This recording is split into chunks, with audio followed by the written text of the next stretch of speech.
साथियों नमस्कार, स्वागत है आपका फीएलएस स्टडी मंत्रा यूट्यूब चैनल पे। साथियों, यूपी ट्रिपल एस सी लेखपाल भर्ती परीक्षा आज अंतिम दिन, जैसे मैंने सुबह भी बताया, सुबह वाली वीडियो में भी, कि आज अंतिम दिन है आपका डीबी होने का। उसके बाद 16 तारीख से डीबी स्टार्ट होंगे। तो 10 नवंबर की फर्स्ट शिफ्ट में इसी क्रम में कितने लोगों ने डीबी स्किप किया उसके बारे में चर्चा करेंगे। तो साथियों, जैसे आपको मालूम है 350 लोगों का डीबी होता है, 10-10 की 35-35 के 10 बैच बनते हैं। तो इस प्रकार से एक बैच में लगभग मान के चलिए 5, 5.5, 6 तक मतलब डीबी स्किप एवरेज का आता है। तो आप मान के लिए 55 या 60 एवरेज मान सकते हो आज फर्स्ट शिफ्ट का डीबी स्किप का। ठीक है, तो इतने लोगों ने डीबी स्किप किया 55 से लेकर 60 के बीच में।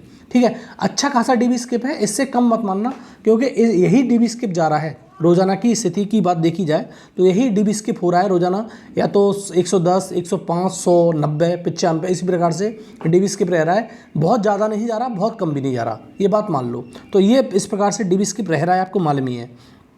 तो साथियों, और दोनों शिफ्टों का कल मैं सुबह बताऊंगा, और आज ये फर्स्ट शिफ्ट का 10 तारीख का। अब साथियों बात करें, जैसे मैंने सुबह भी वीडियो में बताया था, उज्ज्वला और सोलर वाले प्रश्न पर एफएम मिलने की मतलब फुल मार्क्स या डिलीट होने की संभावना अब बढ़ गई है। रीजन मैंने आपको बता दिया था। रीजन सबसे बड़ा यही है कि सुप्रीम कोर्ट में जो उज्ज्वला वाला केस है, उज्ज्वला वाले प्रश्न पर जो कोर्ट केस लगा हुआ है, उसमें इसलिए बढ़ गई है कि ये आयोग 2 ऑप्शन नहीं मान सकता। आयोग के वकील ने ये जो कहा, जो मैंने सुबह बताया था आपको, कि 2 ऑप्शन मान लेते हैं हम, ए और डी दोनों ऑप्शन को मान लेते हैं। जब दोनों ऑप्शन माने जाएंगे, या फिर ए मान लेते हैं या फिर डी मान लेते हैं, इसी पे तो केस है पूरा का पूरा। अगर ये ऐसा होता है तो और लोगों के साथ नुकसान हो जाएगा। तो देखते हैं लास्ट तक क्या होता है, लेकिन संभावना ये बढ़ रही है। मैं संभावना कह रहा हूँ साथियों, एकदम परमानेंट मत मान लेना कि ये चीज़ हो गई है, क्योंकि कोर्ट केस है भाई, कुछ भी कह सकता है, जज और उनके मूड की बात है। तो 21 नवंबर को आपको सुनना होगा दोनों कोर्ट केस की, जो अगर फाइनल हियरिंग हो गई और उसका कुछ वर्डिक्ट निकल के आ गया तो आपको कुछ ना कुछ देखने को मिलेगा।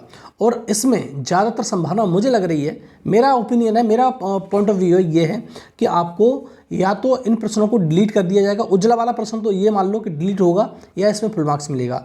सोलर वाले प्रश्न की कुछ नहीं कह सकते, अब होगा क्या क्या नहीं होगा वो तो 21 नवंबर को मालूम ही हो जाएगा पूरा का पूरा। और अगर साथियों ये बात मान लेना कि अगर इन दोनों प्रश्नों पर कुछ बदलाव होता है, कुछ चेंज होता है, या तो एफएम मिले मतलब फुल मार्क्स मिले, या प्रश्न डिलीट कर दिया जाए, तो बहुत सारे लोगों के साथ धोखा हो जाएगा और बहुत सारे लोगों को मौका मिल जाएगा। रीज़न क्या है? रीज़न मैंने एक आध वो पहले भी बताया था कि ऐसा भी हो सकता है कि जैसे मान लो कि किसी व्यक्ति का एक प्रश्न, उज्ज्वला वाले की बात करते हैं, सबसे पहले गलत है। अगर वो गलत है, फुल मार्क्स मिलेगा तो उसे 1.25 नंबर बढ़ेगा, और गलत भी है और डिलीट होगा तब भी उसके मार्क्स बढ़ेंगे 1.25, 1.25 नहीं 0.25, मतलब 0.25 नंबर उसके अंक बढ़ जाएंगे।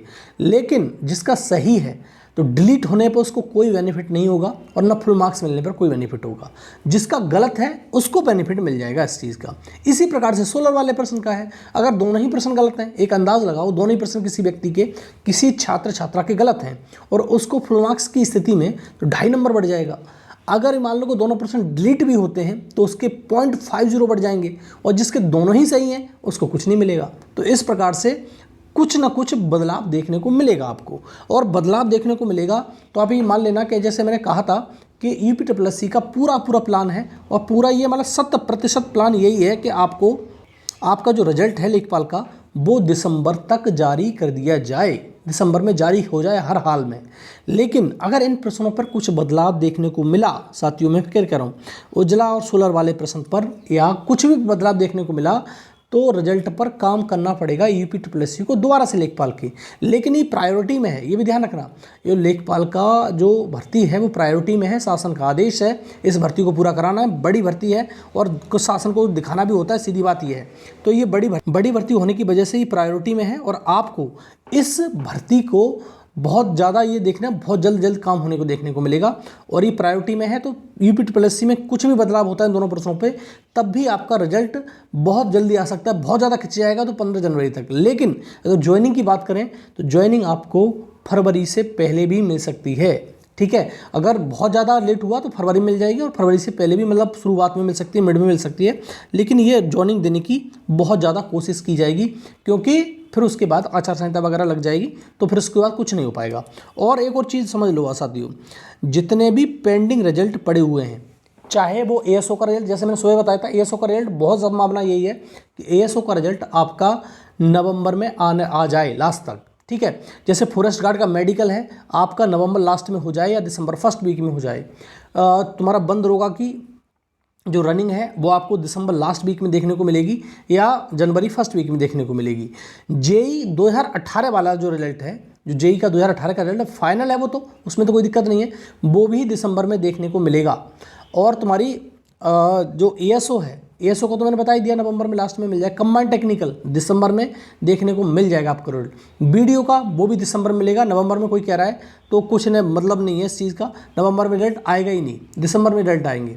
तो जितने सारे रिजल्ट हैं ज़्यादातर रिजल्ट दिसंबर में आएंगे, और कुछ एक आध रिजल्ट जो है वो आपका, जैसे एएसओ का रिजल्ट है वो आपका नवंबर में भी आ सकता है। मुख्य सेविका का रिजल्ट भी दिसंबर अंत में आ जाएगा, ठीक है, ये मान लेना। और तुम्हारा जूनियर असिस्टेंट 1262 पोस्ट का रिजल्ट भी दिसंबर में आने की कोशिश करेंगे, अन्यथा की स्थिति में 15 जनवरी तक आ ही जाएगा। तो जितनी भी पेंडिंग भर्तियां पड़ी हुई हैं ना, सारी की सारी, ये बहुत समय हो गया इनको, गुजर गया, तो उन सब का रिजल्ट ये मान लेना कि आपको दिसंबर तक लास्ट तक या 15 जनवरी लास्ट तक देखने को मिल जाएगा। 15 जनवरी मान लेना लास्ट। और बहुत ज़्यादा भर्तियाँ नई वाली हैं, वो जनवरी लास्ट तक रिजल्ट देखने को मिल जाएंगे। और उसके बाद आपके नोटिफिकेशन आना शुरू होंगे। नोटिफिकेशन तो जो भर्तियाँ पेट 2022 से आनी है उनके नोटिफिकेशन तो आ ही जाएंगे। जैसे मान लो कि जेई का नोटिफिकेशन वो भी लग रहा है कि दिसंबर में ही ना जाए नोटिफिकेशन, ठीक है। और जैसे लोअर का बताया था, मैंने बताया लोअर का नोटिफिकेशन आपका दिसंबर में आ सकता है, ठीक है। और एक नोटिफिकेशन मानचित्रकार का नवंबर लास्ट में आ जाएगा, ठीक। तो ये नोटिफिकेशन आपके इधर आ जाएंगे। लेकिन और बाद बाकी नोटिफिकेशन है वो तो इन भर्तियों को पूरा कंप्लीट कर देंगे यूपी। उसके बाद जनवरी 24 को मालूम है 2023 वाली की जो वैलिडिटी है 25 से स्टार्ट होगी, 25 जनवरी से। तो उसी के बाद से आपके नोटिफिकेशन आना स्टार्ट हो जाएंगे सारे के सारे। और रिजल्ट भी शायद मुझे लग रहा है पीटी 2023 का रिजल्ट आपका जनवरी 25 तक आ जाएगा, पहले ही आ जाएगा, लेकिन वैलिडिटी इसकी स्टार्ट हो जाएगी 24-25 से, ठीक है। तो इसमें आपको बेनिफिट हो जाएगा। और आप साथियों, मैंने कहा था कि पैट में सबके स्कोर कम हैं, कोई भी ऐसा धुरंधर नहीं है जिसका स्कोर 80, 85, 90 हो, ठीक है। इस बार नहीं है, आप मान के चलिए। और जितने भी लोग हैं जिनको इस बार मतलब मौका मिल जाएगा लेखपाल देने का, वो 38 या 37 से लेकर 40 के बीच में नंबर हैं, तो बिल्कुल मौका मिल जाएगा। घबराने की आवश्यकता नहीं है, क्योंकि स्कोर बहुत ज़्यादा बेकार है लोगों के, ठीक है साथियों। तो ये रहा वीडियो अच्छा लगता है तो लाइक शेयर कर दिया करो साथियों। पहली बार अगर वेट कर रहे हो चैनल पे तो चैनल को सब्सक्राइब कर लो, बेल आइकन दबा दो, जिससे मेरी आने वाली वीडियो की नोटिफिकेशन आपको समय से मिल जाएंगे, ठीक है साथियों। बहुत बहुत धन्यवाद आपका।